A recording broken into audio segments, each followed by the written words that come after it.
आपको शायद लगे कि यह एक प्यारा सा बिल्ली का बच्चा है, लेकिन असल में यह एक खास छोटा सा शेर है।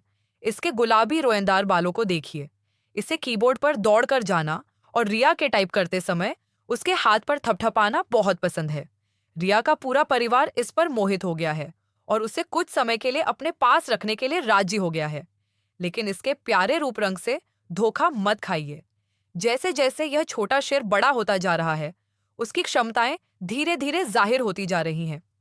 केन सॉकर टेबल का डाइनिंग रूम में इधर उधर घूमना रिया के परिवार के लिए एक बड़ी परेशानी है, लेकिन इससे रिया का उसके प्रति प्यार कम नहीं हुआ है। वह न सिर्फ उसे अपने कमरे में आजादी से आने देती है, बल्कि उसे अपने बिस्तर पर सोने और खाने की भी इजाजत देती है। रिया के माता पिता ने शुरू में सोचा कि यह एक छोटा बच्चा है, लेकिन जैसे जैसे महीने बीतते गए और छोटे शेर का वजन 50 पाउंड से ज्यादा हो गया, रिया का उसके प्रति उत्साह और भी बढ़ता गया। उसने उसे अपने कमरे में सोने की भी इजाजत दे दी, जिससे उसके माता पिता चिंतित हो गए।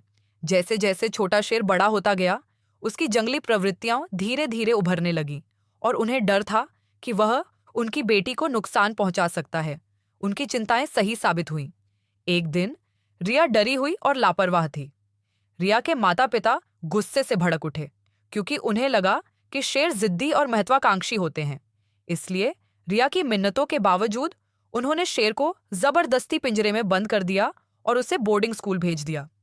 रिया के साथ न होने पर शेर उदास रहने लगा, यहाँ तक कि खाने पीने से भी इनकार करने लगा। यहाँ तक कि जब दूसरे बच्चे उसे धमकाते थे, तब भी उसने विरोध करने का कोई संकल्प नहीं दिखाया। वह हर दिन अपने पिंजरे में करवटें बदलता रहता था, मानो रिया के उसे बचाने का इंतजार कर रहा हो। उसका शरीर बर्फ से ढका हुआ था। रिया के माता पिता खुद को दोषी महसूस कर रहे थे और स्कूल में रिया का भी बुरा हाल था। वह लगातार शेर के बारे में सोच रही थी। उसका मन भटक रहा था और विचलित था। रात में शेर की तस्वीर देखकर ही उसे नींद आ पाती थी और दिन में भी वह शेर के बारे में ही सोचती रहती थी। उस रात आखिरकार वह शेर के लिए अपनी लालसा को रोक नहीं पाई और चुपके से घर लौट आई। घर लौटने पर रिया ने शेर की दयनीय हालत देखी और बेहद शर्मिंदा महसूस किया। हताशा में उसके पिता, ठीक है, शेर को बाहर जाने दो। रिया की देखरेख में शेर के घाव धीरे धीरे ठीक हो गए और वह जल्दी ही अपने पुराने जीवन में लौट आया। समय बीतता गया और एक और साल बीत गया। शेर एक पूर्ण विकसित शेर बन गया था। परिवार का छोटा तानाशाह बन गया था। वह पहले तानाशाह हुआ करता था, लेकिन अब रिया के साथ उसे कोई नियंत्रित नहीं कर सकता था। रिया का चेहरा बर्फ से ढका देखकर उसकी मां को अपनी बेटी की सुरक्षा की फिर से चिंता होने लगी। उसने रिया को सख्त चेतावनी दी कि वह उस पर विश्वास न करे। उसे अब भी विश्वास था कि शेर उसे नुकसान नहीं पहुंचाएगा, इसलिए उसने अपनी मां को यह साबित करने के लिए जानबूझकर रिया से मुंह मोड़ने का फैसला किया। दूसरों के लिए वह एक विशालकाय जानवर है, लेकिन रिया के दिल में वह बस एक बड़ा बिल्ली का बच्चा है। वह भरोसे से भरी है और शेर इसका हकदार है। यह भेदभाव की तरह ही है जो लगातार रिया की रक्षा करता है। 2 साल बाद शेर 200 किलो का हो गया है, एक कार से भी बड़ा, लेकिन रिया अब भी उसके साथ खेलना पसंद करती है। रिया को एक कार भी मिल गई और जो भी उसे मिलता उसके लिए उसका स्नेह और गहरा होता गया। वे एक दूसरे से अविभाज्य हो गए। कुछ दिनों बाद रिया के कहने पर उसका छोटा भाई उत्सुकतावश उसके पीछे पिंजरे में चला गया। उनके माता पिता ने उन्हें देख लिया और पिता ने बंदूक निकाल ली। वह गोली चलाने ही वाला था कि छोटे भाई ने गलती से उसे एक पत्थर पर मार दिया, जो वायरल हो गया। पिता ने रिया को चेतावनी दी कि वह शेर के साथ फिर कभी न खेले, वरना उसे तुरंत बेच दिया जाएगा। एक बार फिर लोग उस पर नजर रखे हुए था, जो उनके बीच स्नेह की डोर बन गया था। आजादी के बिना शेर जिंदा नहीं रह सकता था।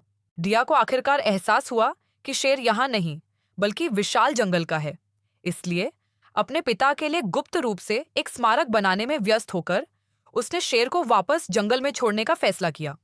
दुर्भाग्य से उसके पिता ने वीडियो देखा और गुस्से में आकर शेर को बेचने के लिए चिड़ियाघर से संपर्क किया। दुखी होकर उसने पूरी रात शेर के बगल में बैठकर बिताई। खरीदार शेर को देखने आया था। शेर का नया घर कैसा दिखता है, यह देखने के लिए शेर चुपचाप कार में चढ़ गया और उसके पीछे चल पड़ा। अप्रत्याशित रूप से उसने एक हृदय विदारक दृश्य देखा। पता चला कि उसके पिता शेर को चिड़ियाघर नहीं ले गए थे, बल्कि उसे एक अमीर शिकारी को बेच दिया था। शेर की चीख के बाद उस अमीर आदमी की मुस्कान आई जिसने शेर को बेरहमी से कत्ल होते देखा था। शेर का दिल दुख गया। घर लौटने के बाद रिया पुलिस को फोन करना चाहती थी, लेकिन ऑनलाइन खोज करने पर उसे पता चला कि ऐसी फैक्ट्री असल में कानूनी तौर पर वैध है। अपने शेर को तकलीफों से बचाने के लिए रिया ने आज रात शेर के साथ भागने का फैसला किया। समय बचाने के लिए रिया ने फैक्ट्री से सभी जानवरों को आजाद कर दिया। उस सुबह जब उसकी मां ने दरवाजा खोला तो उसने देखा कि एक भालू घात लगाए बैठा है। और भी भयावह यह था कि बाहर कई शिकारी कुत्ते मंडरा रहे थे। निगरानी फुटेज के जरिए उसके माता पिता को सब कुछ पता चल गया। उसके पिता ने उनका नदी तक पीछा किया और रिया को शेर को घर ले जाने के लिए राजी किया। रिया ने सवाल किया कि उसने शेर को शूल फैक्ट्री को क्यों बेचा। तभी उसे एहसास हुआ कि उसकी बेटी ने उसका राज जान लिया है। पिता ने अपनी बेटी को जबरदस्ती वापस ले जाने का फैसला किया। रिया ने बिना किसी कारण के उसकी ट्रैंक्विलाइजर गन चुरा ली, उसे गोली मार दी और उसकी कार लेकर भाग गई। अब वह बेकाबू होकर दृढ़ निश्चयी था। हालांकि उनका भागना उतना आसान नहीं था जितना उन्होंने सोचा था। जल्द ही कार का ईंधन खत्म हो गया, जिससे उन्हें ईंधन भरना पड़ा। पुलिस ने भी तलाशी शुरू की, जो 2 दिन और 2 रात तक चली। रिया थककर लगभग गिर पड़ी थी और एक छोटी सी झपकी ले रही थी कि तभी एक और दुर्घटना घटी। अनगिनत कठिनाइयों और खतरों को झेलने के बाद वह फूट फूट कर रोने लगी। यह देखकर शेर ने छोटे से घर से बाहर झांका, मानो उसे दिलासा दे रहा हो। भोर होते ही शेर समझदारी से कार में कूद गया और आगे बढ़ गया। लेकिन जैसे ही वे नेचर रिजर्व पहुंचने वाले थे, एक शॉपिंग मॉल ने उनका रास्ता रोक लिया। पता चला कि उसके हाथ में एक पुराना नक्शा था। उससे भी ज्यादा भयावह उसके छोटे भाई का फोन आया था, जिसमें रिया को बताया गया था कि पुलिस ने शेरों को किसी भी समय गोली मारने का आदेश जारी किया है। शेर को जल्दी घर पहुंचाने के लिए रिया को उसे मॉल से पैदल ही ले जाना पड़ा। अंदर पहुंचते ही कुछ लोग इधर उधर भागते हुए पकड़े गए, जबकि कुछ लोग पूरे मॉल में भीड़ लगाने की कोशिश में पकड़े गए, जो अब अफरा तफरी का माहौल था। और फिर वह आजादी मिली जिसकी उन्हें चाहत थी। रिया ने जल्दी से दरवाजा खोला और एक विशाल जंगल उनके सामने प्रकट हुआ। वहां तरह तरह के जंगली जानवर रहते थे। यही शेरों का असली घर था। तभी शेरों का एक समूह, जो कई दिनों से अपनी कुबड़ लिए हुए था, सामने आ गया और खुशी खुशी दौड़कर एक भ्रमित राक्षस को पकड़ लिया। रिया यह दृश्य देखकर खुशी से मुस्कुराई, क्योंकि इस विशाल जंगल में केवल बलवान ही जीवित रहते हैं। स्मृति चिन्ह के रूप में एक छड़ी लेकर रिया और शेर अपनी यात्रा पर निकल पड़े।